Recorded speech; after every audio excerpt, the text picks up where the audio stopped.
Hey guys, so this is probably going to be a little bit of a longer video, but it will be worth it because even though I don't want to talk about him, there's more going on here. There's a bigger picture here, and unfortunately, his unaliving is very much involved because we have a pattern now, and there's no denying once you see a pattern that something's not right.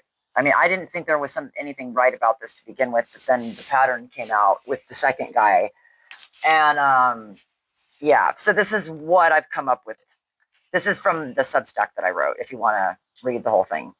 Um, CK's death, the holes are the story. CK is supposed to be unalived. That's the story. The assassination of a patriot, the lone pew pewer, the grieving widow, the suspect in custody. Neat, clean, digestible. But when you start picking at the threads, the whole thing unravels like cheap polyester. The widow who didn't weep. Before she was Serena Joy, she was a pageant contestant, and not just any pageant. CK's widow competed in the Miss USA circuit while Donald Trump still owned the franchise. So when Trump was the first to announce CK's death, it wasn't just a political move. It may have also been personal. Their connection didn't start with TPUSA. It goes back to glitter sashes and backstage access in a Trump-branded world. That history makes the immediate coordination between her and Trump feel less like coincidence and more like continuity. Serena Joy is the only family member we've seen, not his kids, not his parents, not his siblings, just Serena Joy. On stage, delivering lines that sound less like grief and more like a donor call. She was supposedly left $12 million in her estate, yet has already raised or been funneled more than $5 million since his death. That's not mourning, that's succession planning. The funeral that wasn't. No family in the front rows, no raw sobs. Instead, there were fireworks, Christian pop music, and political merchandise tables. It looked more like a Trump rally crossed with a monster truck show than a funeral. When your memorial service ends up feeling like a campaign launch with a coffin as backdrop, you're not burying a man, you're marketing a martyr. The silence of 3,000 witnesses. 3,000 people were in the crowd when the pew pew supposedly hit CK. Where are the interviews? Where are the raw iPhone videos, the frantic TikToks, the I was there Reddit posts? Aside from a few cherry-picked local witness clips and a few videos here and there, it's been radio silence. That kind of suppression doesn't happen naturally. It takes effort.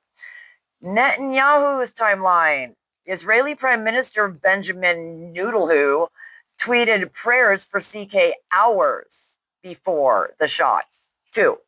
And declared him unalived minutes, 2, before the official pew pew time.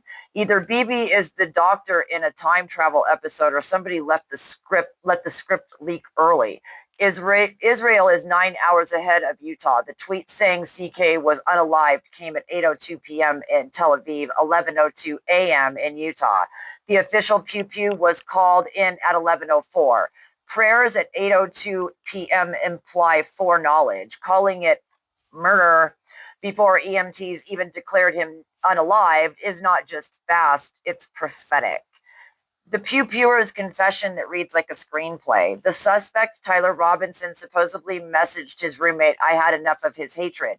Some hate can't be negotiated out. Then, like a law school case study, he confessed, gave motive, fretted about evidence, and instructed the roommate to delete everything. Real pew pewers ramble, rage, or break down. They don't hand prosecutors perfectly quoted sound bites. The text reads more like an affidavit than a 22-year-old in a panic.